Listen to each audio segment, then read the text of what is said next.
अपना जब हम किसी भी स्टार्टअप को रन करते हैं या कंपनीज रन करते हैं तो बहुत सारे चैलेंजेस फेस करने पड़ते हैं। कई बार ऐसा होता है कि we have to also life में अप्स एंड डाउन्स लगे रहते हैं। तो आपकी लाइफ में मैं जानना चाहता हूँ क्या ऐसे फैक्टर्स थे जो आपको लगातार मोटिवेट करते हैं, क्योंकि कई कई बार ऐसा हुआ हो कि बिजनेस में भी अप्स एंड डाउन्स होते हैं, कभी प्रॉफिट होता है, कभी लॉस होता है, कभी चीज़ें फेवर में होती हैं, कभी क्लाइंट्स बनते हैं नहीं बनते हैं, कस्टमर फीडबैक मिलता है।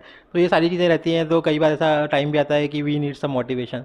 तो मैं जानना चाहूँगी मैं आपकी लाइफ में कैसे सपोर्टिंग फैक्टर्स थे जिन्होंने लगातार आपको मोटिवेट किया और कंटिन्यूसली वर्क कर रनिंग और जर्नी, और आगे भी आप और बहुत सारे सेगमेंट्स में काम करने वाली हैं जैसा कि आपने बताया। तो कुछ बताएंगे ऑडियंस को?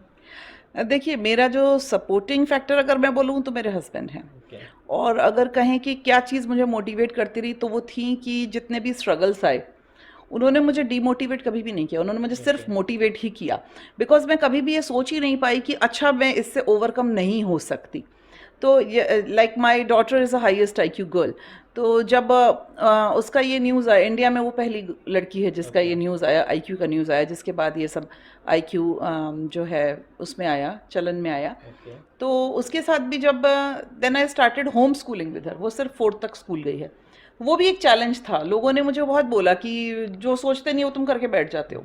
तो that was also a challenge. My daughter is a home schooler, I am taking care the HR in the medi solutions, I am director in a legal company, I am heading a wow community. So there are many challenges, अलग अलग तरह के challenge आते हैं। कई बार लोग आपको बहुत डिमोटिवेट करने की कोशिश करते हैं। तो मैं आपसे ये कहना चाहूँगी कि किसी भी तरह से आप लोगों का काम है डिमोटिवेट करना, बिकॉज वो नहीं कर पाते तो वो सोचते हैं आप भी नहीं कर पाएंगे। तो लोगों की थोड़ा कम सुने और खुद पर भरोसा थोड़ा ज़्यादा रखें, क्योंकि वही एक मंत्र है जिससे आप किसी भी सिचुएशन से निकल पाएंगे। ओके।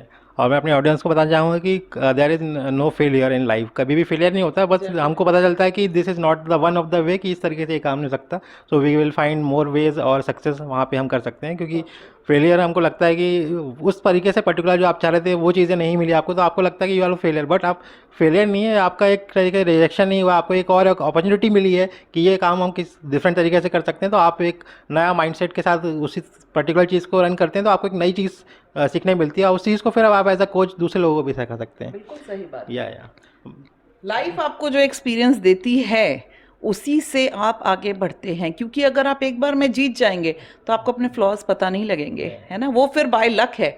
लेकिन अगर आप हार गए तो समझिए कि कुछ कहीं रह गया है, उसको ठीक कर लीजिए और वापस, क्योंकि हारते तभी हैं जब गिव अप कर देते हैं, उसके बिना कहाँ हारते हैं।